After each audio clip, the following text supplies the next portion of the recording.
العليم من الشيطان الرجيم بسم الله الرحمن الرحيم قل إن كنتم تحبون الله فاتبعوني يحببكم الله ويغفر لكم ذنوبكم والله غفور رحيم قل أطيعوا الله والرسول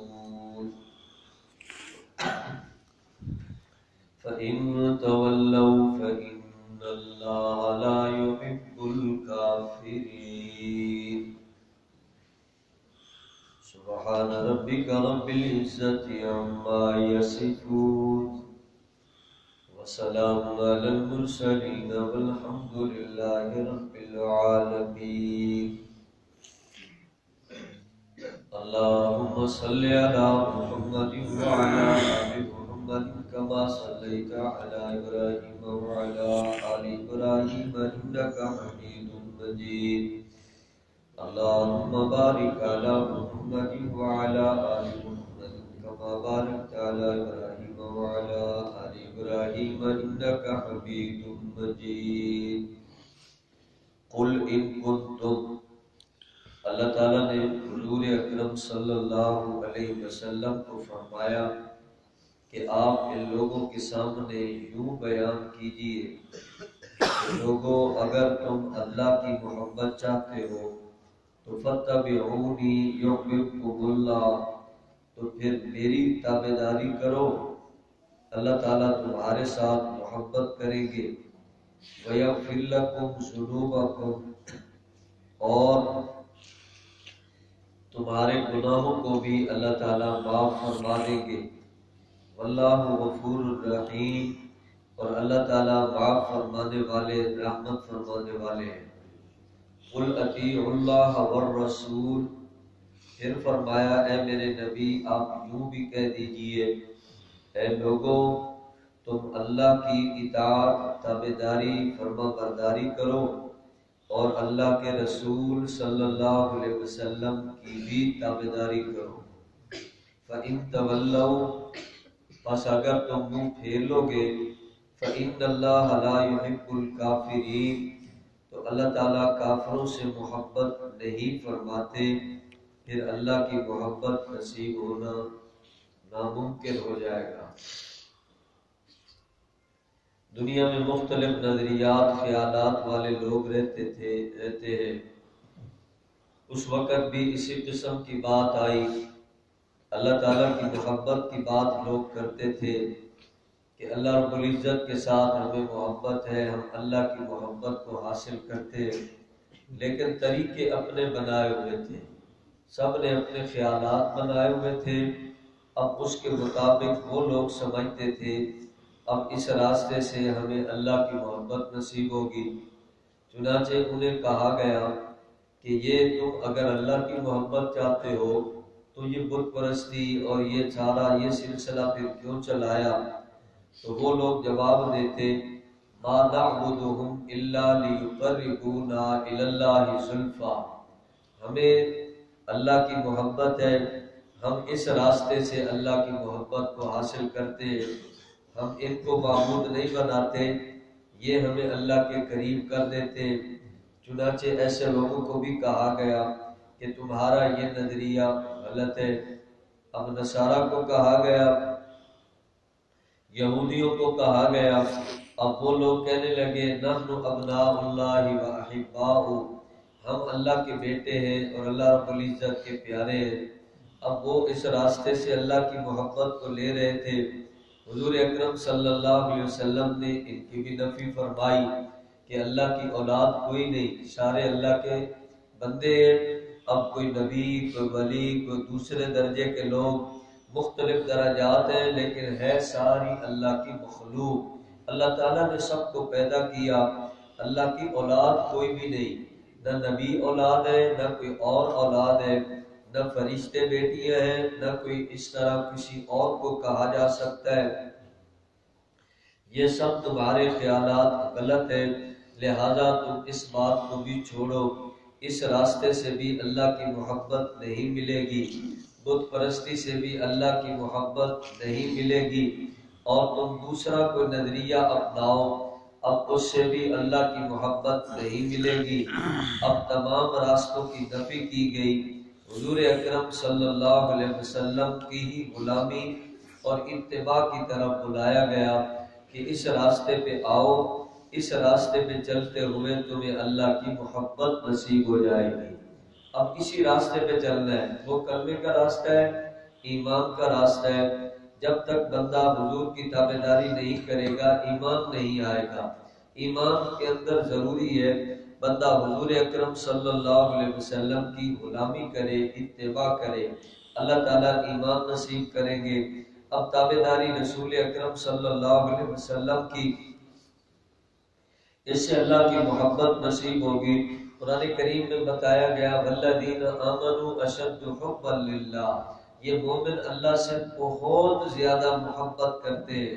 مومنین کی محبت سچی اور پکی ہے، مومنین کی محبت بہت زیادہ ہے اللہ تعالیٰ کے بارے میں۔ اب اللہ سے محبت کرتے ہیں تو اللہ کی محبت کے لیے راستہ کون سا اپناتے ہیں؟ راستہ حضور کی غلامی والا، حضور کی تابعداری والا۔ تو وہ راستہ ایسا جو ایمان کا راستہ ہے، وہ راستہ اللہ کی عبادت کا راستہ، وہ راستہ بندگی کا راستہ، حضور علیہ السلام کے اخلاق اور کردار والا راستہ۔ اب تابعداری مکمل کرنے کا حکم دیا گیا، جو کہ معصوم پیغمبر ہیں، ان سے تو کوئی ایسا معاملہ ہوتا نہیں۔ اب انہوں نے تو اللہ کی منشا کو بالکل واضح کرنا ہے، منشا خداوندی کے خلاف وہ کچھ نہیں کرتے۔ حضور اکرم صلی اللہ علیہ وسلم نے اپنے غصے، ناراضگی اور نرمی اور مزاح ساری چیزوں کے بارے میں بتایا۔ کسی موقع پر بھی ایسا حق کے بغیر کچھ نہیں آئے گا۔ غصے میں بھی حق پر حضور قائم ہے، اور نرمی میں بھی حضور حق پر قائم ہے، اور جب کہیں مذاق کرنے کا موقع آتا ہے پھر بھی حضور حق پر قائم رہتے ہیں۔ عام مذاق، دنیا کے مذاق کچھ اور مذاق ہوتے ہیں، لیکن یہ پیغمبر اسلام کا مذاق اگر ہے تو وہ بہترین مذاق، یعنی دوسرے کی دل لگی کی بات تو کر دی لیکن حق کے یعنی راستے کو چھوڑ کر نہیں۔ اس وقت بھی حق کا ہی بیان کرتے، جبکہ صحابہ کرام نے اس بات کو بھی پوچھا، آپ نے ایسا یہ مذاق فرمایا۔ اب حضور صلی اللہ علیہ وسلم نے وہاں بھی فرمایا ٹھیک ہے تمہارے دل لگی کی بات کر دی، لیکن اس میں حق ہی حق نظر آئے گا، غلطی نہیں نظر آئے گی انشاءاللہ، کیونکہ اللہ کے نبی ہیں، معصوم ہے، اور پوری گارنٹی ہے، اور پورا اللہ رب العزت کی طرف سے حفاظت کا انتظام ہے۔ اس لیے فرمایا جو حضور فرمائے وہی غلام کرتا چلا جائے، اللہ رب العزت اس کو اپنی محبت نصیب فرمائے گا۔ غلام کے لیے ضروری ہے حضور کی مکمل تابعداری کرے۔ مکمل کا مطلب کہ جیسے امام کے پیچھے بندہ کھڑا ہے، اب امام نے کہنا ہے اللہ اکبر، مقتدی بھی کہیں گے اللہ اکبر۔ اب امام نے قیام کیا، ہاتھ باندھ لیے، ساری جماعت ہاتھ باندھ کر کھڑی ہے، اور امام رکوع میں گئے اور ساری جماعت رکوع میں ہے، اور امام سجدے میں ہے، ساری جماعت سجدے میں ہے، امام التحیات میں ہے، ساری جماعت التحیات میں ہے، امام نے سلام پھیرا، ساری جماعت نے سلام پھیرا۔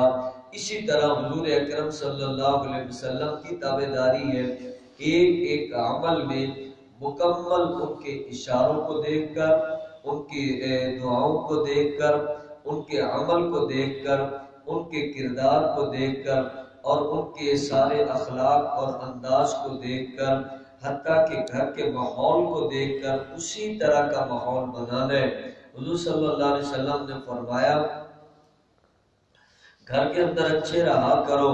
حضور صلی اللہ علیہ وسلم نے تابعداری کا سبق پڑھایا، فرمایا تم میں سے اچھا وہ ہے جو اپنے گھر والوں کے ساتھ اچھا سلوک کرے، بیوی ہے، بچے ہیں، ماں باپ ہیں، بہن بھائی ہیں، سب کے ساتھ اچھا سلوک کرے۔ حضور نے فرمایا میں بہت اچھا سلوک کرتا ہوں، کبھی بھی ایسا نہیں۔ حضور صلی اللہ علیہ وسلم نے کوئی ایسا سختی کا معاملہ یا تنگی کا معاملہ یا پریشان کرنے کا کوئی ایسا معاملہ کیا ہو، کبھی نہیں، بلکہ خود آپ صلی اللہ علیہ وسلم ان کی دلجوئی کے لیے بھی اور ویسے بھی گھر میں ایک سنت عمل تو قرار دینا ہی ہے، گھر میں جا کر کام کرنا، ہاتھ بٹانا، اپنا کام کر لینا، یہ ایک حضور کی سنت ہے۔ اب بندہ اس طرح تابعداری گھر میں بھی کرے، اب بازار میں کیسے جیسے حضور نے پڑھایا اسی طرح بازار میں بھی بندہ غلام رسول رہے۔ اور اگر سیاست میں آنا ہے تو حضور صلی اللہ علیہ وسلم نے حکمرانی کے انداز بھی بتائے، عدل و انصاف پہ مبنی ایک خوبصورت حضور علیہ السلام نے حکومتی نقشہ پیش فرمایا۔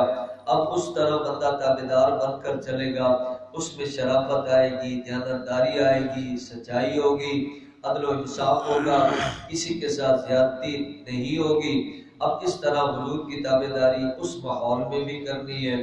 اب تعلیمی ماحول میں اور سیاست کے ماحول میں، تجارت کے ماحول میں، ذمہ داری کے ماحول میں، گھر کے ماحول میں، دوستوں کے ماحول میں، مسجد کے ماحول میں اسی طرح کی تابعداری حضور صلی اللہ علیہ وسلم کی کرنی ہے جس طرح کرنے کا اللہ تعالیٰ نے حکم فرمایا۔ حکم تو پوری تابعداری کا ہے نا، مکمل۔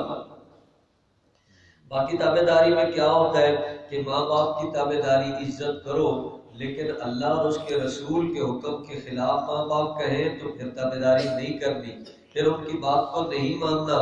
اگر خلاف شریعت امر کا حکم دیں تو پھر ماں باپ کی بات کو تم نے چھوڑ دینا ہے۔ اگر دوست احباب ایسی بات کہیں پھر ان کی بات کو نہیں ماننا، پھر بیوی بچے کہیں پھر ان کی بات کو نہیں ماننا، کوئی کہے پھر ان کی بات کو بالکل تسلیم نہیں کرنا، حتیٰ کہ بادشاہ وقت کہے خلاف شریعت امر کے بارے میں ہم حضور کے غلام ہیں، اب اس لیے اب اس کی خلاف ورزی یہاں یعنی شریعت کی خلاف ورزی یہاں بھی نہیں ہوگی۔ مکمل تابعداری اور مطلقاً تابعداری وہ اللہ کے رسول کی تابعداری ہے، کیونکہ وہی پاک ہستی، معصوم پیغمبر، عظیم پیغمبر اور کامل ترین ہستی وہ حضور اکرم صلی اللہ علیہ وسلم کی ہستی ہے۔ اس لیے عرب کو، عجم کو، موجودہ لوگوں کو اور دوسروں لوگوں کو، آنے والوں کو، سب کو کہا تم نے تابعداری حضور کی کرنی ہے، اس کے بدلے تمہارے انعامات اللہ رب العزت کی طرف بن جائیں گے۔ وہ کیا انعام؟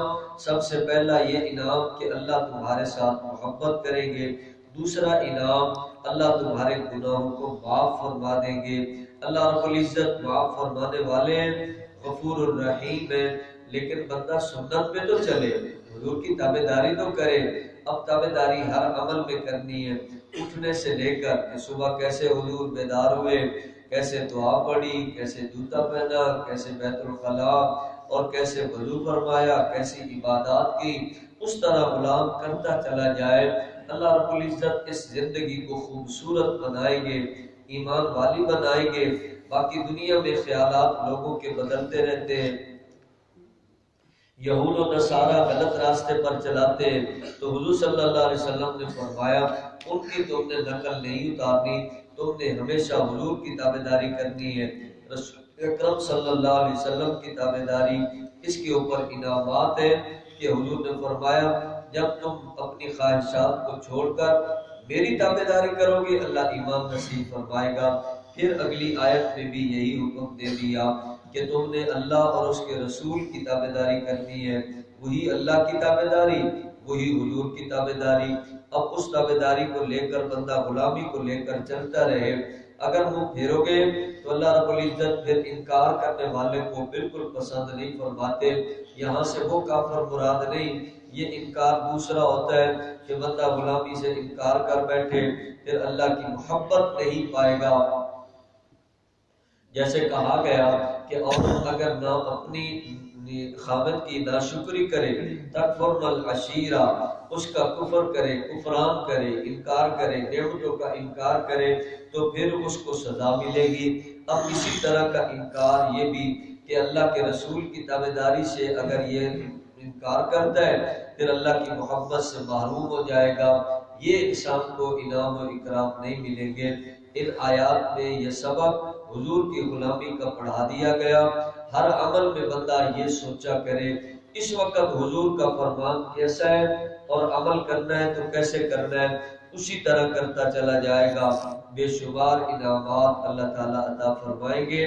کامیاب زندگی، حضور کی غلامی والی، اللہ تعالیٰ اپنے پاک نبی کی اتباع والی زندگی گزارنے کی ہم سب کو توفیق عطا